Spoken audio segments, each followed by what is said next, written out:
BJP उम्मीदवार मुकेश दलाल निर्विरोध चुने गए और उसके बाद पूरे देश में इस निर्णय का विरोध होने लगा। कांग्रेस पार्टी ने संविधान को खतरा तक बता दिया है।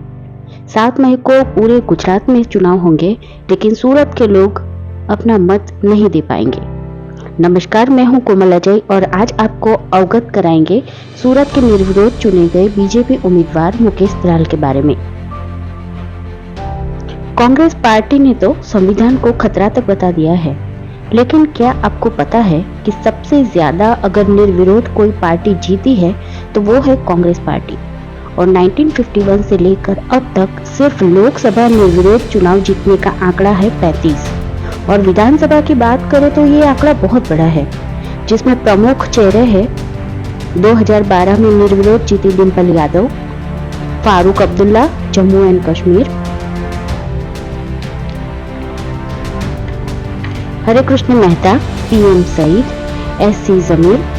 1951 से 1957 तक 6 उम्मीदवार निर्विरोध जीते हैं और अब माहौल ये है कि बीजेपी चुनाव ही नहीं लड़ना चाहती, संविधान बदलना चाहती है।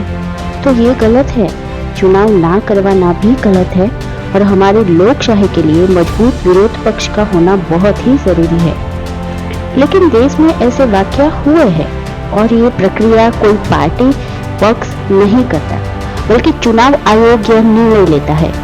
चुनाव आयोग के कुछ नियम होते हैं, उस नियम की डेडलाइन तक अगर आपके पास कोई विकल्प ही ना हो, प्रत्याशी की भूमिका में गड़बड़ हो, तो चुनाव आयोग को ये राइट है कि आपका नामांकन रद्द करे। नामांकन रद्द हो जाए या फिर कोई चुनाव ही ना लड़ना चाहे तो फिर दूसरा चेहरा चुनाव आयोग की नियमावली के मुताबिक निर्विरोध जीत सकता है। सूरत में भी कुछ यही हुआ है। मुकेश दलाल के बारे में लोग कह रहे हैं कि नीलेश कुमारिया को वक्त देना चाहिए था, वह कोर्ट में अर्जी कर सकते थे, लेकिन चुनाव आयोग की नियमावली होती है जिसमें कुछ डेडलाइन होती है। उस वक्त तक प्रत्याशी को अपने आप को चुनाव आयोग के सामने साबित करना होता है।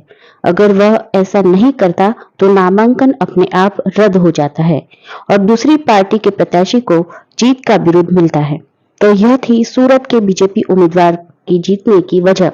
फिर मिलेंगे नई स्टोरी के साथ। नमस्कार।